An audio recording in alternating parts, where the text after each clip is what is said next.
Hydraa కూల్చివేతలపైన Telangana high court serious అయింది. ఒక రకంగా చెప్పాలంటే హైడ్రా కమిషనర్ రంగనాథ్ కి హైకోర్టు గట్టి వార్నింగే ఇచ్చింది. ఈ కూల్చివేతలపై పలు ప్రశ్నలు సంధించింది. ఆదివారం కూల్చాల్సిన అవసరం ఏముంది అంటూ కూడా రంగనాథ్ క్వశ్చన్ చేసింది. ఆదివారం కూల్చివేతలు చేపట్టొద్దని ఇదే హైకోర్టు ఇచ్చిన ఆదేశాలు మీకు తెలియదా అంటూ కూడా క్వశ్చన్ చేసింది.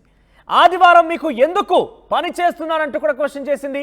అసలు మీకు రూల్స్ తెలుసా అంటూ ఆగ్రహం వ్యక్తం చేసింది. రాజకీయ నేతల కోసం ఇలాంటి చర్యలు సరికావంటూ హైకోర్టు చెప్పుకొచ్చింది. కలెక్టర్ ఆదేశాలతో చర్యలు తీసుకున్నామన్న తహసీల్దార్ పై కూడా క్వశ్చన్ చేసింది హైకోర్టు. ఆదివారం కూల్చమని కలెక్టర్ చెప్పారా అమ్మా అంటూ హైకోర్టు క్వశ్చన్ చేసింది. వర్చువల్గా హైకోర్టుకు హైడ్రా కమిషనర్ రంగనాథ్ హాజరయ్యారు. అమీన్పూర్ తహసీల్దార్ పై కూడా హైకోర్టు సీరియస్ అయింది. మరోసారి హైడ్రా చట్టబద్ధతని క్వశ్చన్ చేసింది హైకోర్టు. ఇక రంగనాథ్ను ఈ క్వశ్చన్ రైజ్ చేసింది చట్టబద్ధత విషయంలో. అయితే అమీన్పూర్లో ఇటీవల కాలంలో కృష్ణారెడ్డిపేటలో 3 బహుళ అంతస్తుల భవనాలు కూల్చివేసే ప్రక్రియ పైన హైకోర్టు సీరియస్ అయింది.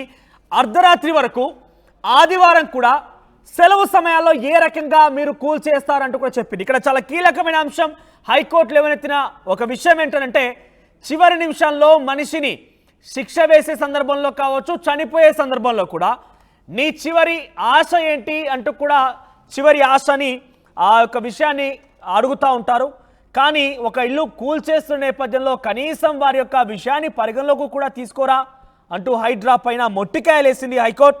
ఇంకా సెలవు దినాల్లో ఎందుకు పనిచేస్తున్నారు, ఎందుకు నోటీసులు ఇస్తున్నారు, అత్యవసరంగా కూల్చాల్సి వస్తున్నటువంటి ఆ విషయాలు ఎందుకు అత్యవసరం వచ్చింది, ఇలా పలు రకాల క్వశ్చన్ని రైజ్ చేసింది హైకోర్టు. ఇక మరోవైపు కోర్టు అడిగిన ప్రశ్నలకి సమాధానం ఇవ్వాలని రంగనాథ్ని హైకోర్టు సూచించింది.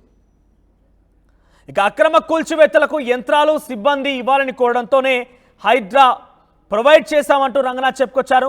చార్మినార్ కూల్చివేతకు తహసీల్దార్ యంత్రాలు సిబ్బంది అడిగితే ఇక్కడ చాలా కీలకమైన అంశం మీరు గమనించాలి.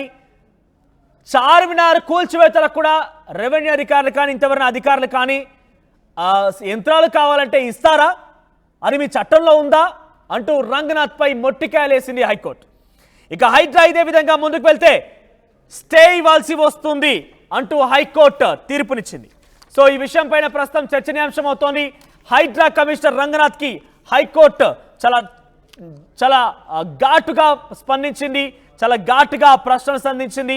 అదే రకంగా కొన్ని ఘాటైన సమాధానాలు కూడా వచ్చింది. సో అక్కడ తహసీల్దార్ అడిగారు, అందుకే మేము యంత్రాలను ప్రొవైడ్ చేశాం కూల్చివేతలకు అని చెప్తున్న మీరు రేపటి రోజున చార్మినార్ కూల్చాలంటే యంత్రాలు సమకూర్చాలని తహసీల్దార్ అడిగితే ఇస్తారా? అసలు మీకున్న చట్టబద్ధత ఏంటి? సెలవు సమయాల్లో శని ఆదివారంలో మీరు పనిచేయడానికి అవసరం ఏమొచ్చింది?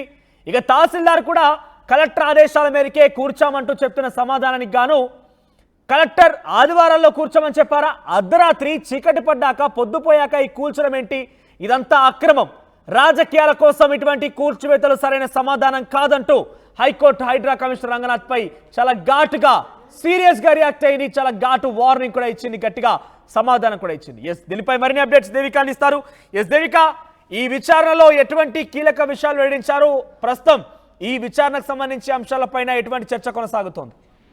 ఎస్ మనోజ్, హైడ్రా కమిషనర్ రంగనాథ్ పై హైకోర్టు ఆగ్రహం చెందిందనే చెప్పాలి. ప్రస్తుతానికి ఇందులో పలు క్వశ్చన్స్ కూడా అడుగుతున్న తీరును కూడా మనం చూడొచ్చు. అయితే ప్రస్తుతానికి అయితే ఏదైతే ఈ అమీన్పూర్ హాస్పిటల్ కూల్చివేతపై హైకోర్టు విచారణ చేస్తుంది. అయితే ప్రస్తుతానికి వర్చువల్ గా అయితే హాజరయ్యారనే చెప్పాలి రంగనాథ్. దీనికి సంబంధించి కూడా కొన్ని ప్రశ్నలని అడుగుతున్నప్పటికీ వాటికి సంబంధించి మాత్రమే సమాధానం చెప్పాలి అంటూ కూడా హైకోర్టు గట్టిగా వాదించడం జరిగింది. అంటే ప్రస్తుతానికి ఏవైతే ఇప్పుడు కొన్ని ప్రశ్నలు ఉన్నాయో అవి మేము అడుగుతాము, వాటికి మాత్రమే సమాధానం చెప్పాలి. వీటికి సంబంధించి మేము ఏవైతే అడుగుతామో అవి కాకుండా ఇంకేవి చెప్పడానికి వీలు లేదు అంటూ కూడా గట్టిగా చురుగ్గా చెప్పిందనే చెప్పాలి. జంప్ చేయొద్దు హైడ్రా కమిషనర్ కి అంటూ కూడా ఈ క్వశ్చన్స్ ఏవైతే ఉన్నాయో వాటిని గ్యాప్ ఇవ్వద్దు, ఏది కూడా అంటే క్వశ్చన్స్ ని ఏ విధంగా అడుగుతున్నామో ప్రశ్నలు కూడా అదే ఘాటుగా చెప్పాలి అంటూ కూడా చెప్పడం జరుగుతుంది. ప్రస్తుతానికి ఏదైతే ఆదివారాలు ఉన్నాయంటే వర్కింగ్ డేస్ లో కాకుండా కేవలం ఆదివారంలో మాత్రమే ఎందుకని కూల్చివేతలు చేస్తున్నారు, అదే విధంగా నోటీసులు ఎందుకనే ముందుగానే ఇవ్వట్లేదు, కేవలం 48 గంటలు మాత్రమే ఉంచి 40 గంటల్లోనే ఎందుకు కూల్చివేతలు చేస్తున్నారు అంటూ కూడా ప్రశ్నించడం జరిగింది. దాదాపుగా కోర్టులో హాజరవ్వడం జరిగింది. దీనికి సంబంధించి అమీన్పూర్ తహసీల్దార్ ని కూడా ప్రశ్న అడగడం కూడా మనకి తెలుస్తా ఉంది. ఖాళీ చేయనంత మాత్రాన అత్యవసరంగా వెళ్లి కూల్చాల్సిన అవసరం ఏముంది అంటూ కూడా హైకోర్టు ప్రశ్నించడం జరిగింది. గతంలో కూడా స్టే ఇచ్చినప్పటికీ కూడా ఎందుకు దాన్ని ఉల్లంఘించడం జరిగింది అంటూ కూడా వివిధ రకాలుగా అయితే ప్రశ్నిస్తున్నట్టు కూడా మనకి తెలుస్తా ఉంది. అంటే పని దినాల్లో కాకుండా కేవలం ఎందుకు ఆదివారం పూట అర్ధరాత్రి వరకు కూడా కూల్చివేయాల్సిన అవసరం ఏముంది అంటూ కూడా పదే పదే అడగడం జరుగుతుంది. కేవలం మేము అడిగిన ప్రశ్నలకి మాత్రమే సమాధానం చెప్పాలి అంటూ కూడా రంగనాథ్కి చెప్పడం అయితే తెలుస్తా ఉంది. అయితే కోర్టు అడిగిన ప్రశ్నలకి మాత్రమే అదే విధంగా చెప్పాలి. కోర్టు ఏవైతే ఇప్పుడు వరకు కూల్చివేతలకు సంబంధించి కోర్టుకి సంబంధించి ఏవైతే ఉన్నాయో వాటిని కూల్చాల్సిన అవసరం ఏముంది గట్టిగా అంటే మనోజ్ ప్రశ్న ఇప్పుడు చూడొచ్చు కేవలం 3 ప్రశ్నలని గట్టిగా అడుగుతున్నట్టుగా కూడా మనకు తెలుస్తుంది. ఒకటి ఏంటంటే ఆదివారాల్లోనే కూల్చాల్సిన అవసరం ఏముంది, మరోవైపు చూసుకుంటే కనుక ఆర్డర్స్ ఏది ఇవ్వకుండా పేదలని ఎందుకు ఇవన్నీ కూడా చేయడం జరుగుతుంది, ఇంకో వైపు చూసుకుంటే కనుక కోర్టుకి సంబంధించి ఏవైతే నిర్మాణాలు ఉన్నాయో వాటిని కూడా కూల్చాల్సిన అవసరం ఏముంది అంటూ కూడా ఈ 3 ప్రశ్నలకి సంబంధించి ఇంకా మరిన్ని ప్రశ్నలు కూడా వేస్తూ ఉందనే చెప్పాలి. నిబంధనలు కనుక ఉల్లంఘిస్తే ఇప్పుడు ఉల్లంఘించిన వారి మీద కూడా యాక్షన్ తీసుకునే అవకాశం ఉంది అంటూ కూడా కోర్టు చెప్పడం జరుగుతుంది. ప్రస్తుతానికి మాత్రం ఇదే విధంగా కనుక ఇంకా అదే విధంగా కనుక జరిగితే ఖచ్చితంగా దీనికి సంబంధించి మేము యాక్షన్ తీసుకుంటాము అంటూ కూడా చెప్పడం జరుగుతుంది. ఆదివారం నాడు ఏ విధంగా కూల్చివేస్తారు అనే దాని మీద మేము అడుగుతున్న ప్రశ్నలకి సమాధానం చెప్పాలి, ఏ విధంగా అయితే అడుగుతున్నామో అదే విధంగా సమాధానం ఇవ్వాలి అంటూ కూడా చెప్పడం జరుగుతుంది. అదే విధంగా FTL బఫర్ జోన్ లో ఉన్నాయి అని చెప్పి కూడా మీరు మార్పు చేయకుండా ఏ విధంగా కూల్చివేతలు చేస్తారు అంటూ కూడా ప్రశ్నలు లేవెత్తుతుందనే చెప్పాలి. దీనికి సంబంధించి కూడా రంగనాథ్ ఏ విధంగా సమాధానం ఇస్తారు అనే దాని మీద కూడా ప్రశ్నలు చాలా వరకు అయితే వస్తున్నాయి మనోజ్. రైట్ దేవిక, సో మొత్తం మీద హైడ్రా కమిషనర్ రంగనాథ్ పైన సీరియస్ అయింది.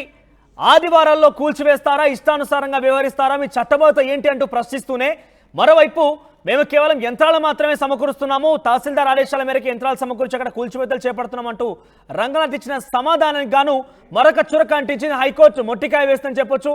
రేపటి రోజున చార్మినార్ కూల్చివేయాలంటూ తహసీల్దార్ అడిగితే అక్కడికి కూడా యంత్రాలు పంపిస్తారా, ఇదే న్యాయం అంటూ కూడా క్వశ్చన్ చేసింది. మరోవైపు చనిపోయే వ్యక్తికి చివరి ఆశ ఏంటి, చివరి లక్ష్యం ఏంటి అంటూ కూడా అడుగుతారు. అలాంటిది మీరు కూల్చివేసే సమయంలో కనీసం వారి బాధలు వినరా, కనీసం వాళ్ళ బాధ వెలగక్తే అది కూడా వినరా అంటూ హైడ్రా కమిషనర్ పైన చాలా ఘాటుగా రియాక్ట్ అయింది. ఇక తహసీల్దార్ అమీన్పూర్ తహసీల్దార్ విషయంలో కలెక్టర్ ఆదేశాల మేరకే కూల్చామంటూ సమాధానానికి గాను కలెక్టర్లు ఆదివారం కూల్చమన్నారా, ఇదేం పద్ధతి, ఇదేం దుర్మార్గం అంటూ కూడా హైకోర్టు రియాక్ట్ అయింది. సో రాజకీయాలకు లోబడి ఇటువంటి చర్యలు చేయడం అని తప్పకుండా ఎట్టి పరిస్థితుల్లో సహించేదేదంటూ కూడా చెప్పుకొచ్చారు. సో పలుమార్లు చట్టబద్ధత విషయంలో క్వశ్చన్ చేశారు. సో చట్టబద్ధత గురించి హైడ్రా కమిషనర్ ఎటువంటి సమాధానం దొరకలేదు, కేవలం యంత్రాలు మాత్రమే ప్రొవైడ్ చేస్తామంటూ చెప్పిన సమాధానం గాను చార్మినార్ కూలుస్తామంటూ కూడా ఇస్తారా యంత్రాలు అంటూ హైడ్రా కమిషనర్ రంగనాథ్కి గట్టి వార్నింగ్ ఇచ్చింది హైకోర్టు. సో ఇక్కడ హైకోర్టు హియరింగ్స్ పైన ప్రస్తుతం జరిగిన చర్చ పైన మీ అభిప్రాయం ఏంటి? హైడ్రా కాస్త గ్యాప్ ఇచ్చింది, కాస్త బ్రేక్ ఇచ్చింది. ఒకటి హైకోర్టు ఇన్వాల్వ్మెంట్తో మరొక 2 మహిళలు కూడా హైడ్రా కారణంగా మరణించారనే ఒక వార్త రావడంతో మూసీకి సంబంధించిన పరివాహక ప్రాంత ప్రజలు పెద్ద ఎత్తున ఆందోళన చెందడంతో హైడ్రా కాస్త బ్రేక్ ఇచ్చింది. ప్రస్తుతం హైడ్రా ఇన్ని రోజులు